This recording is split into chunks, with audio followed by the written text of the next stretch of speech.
Tracks by vocal Amir Emadi. Arrangements by Afshin Azari.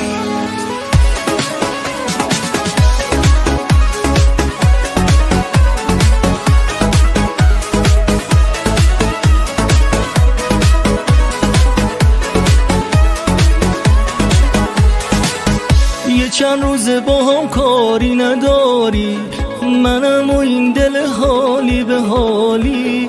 خودم از خودم ای دارم میپرسم که تو منو دوستم داری نداری. یه کمی از یه دندگی تو کم کن، آخه یه فکری به حال دلم کن.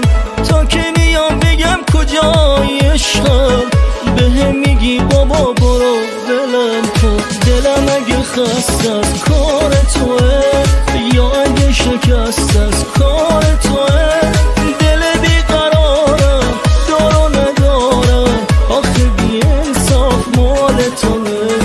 دلم اگه خسته از کار توه یا اگه شکست از کار توه، دل بیقرارم دار و ندارم، آخه بی انصاف مال توه.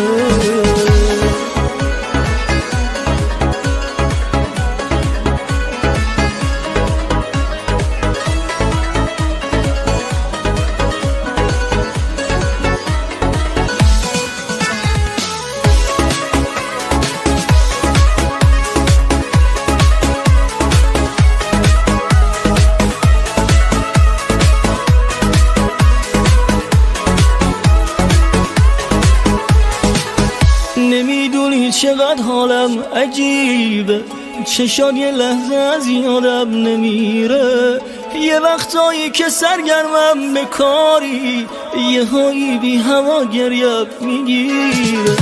غرورم خوبه ولی تا یه حدی، یعنی چی یه هایی گذاشتی رفتی. منی که این همه تو رو میخوامت، یعنی چی این چه کاری بود تو کردی. دلم اگه خسته از کار توه یا اگه شکست از کار توه، دل بیقرارم دار و ندارم، آخه بی انصاف. دلم اگه خسته از کار توه یا اگه شکست از کار توه، دل بیقرارم دار و ندارم، آخه بی انصاف مال توه.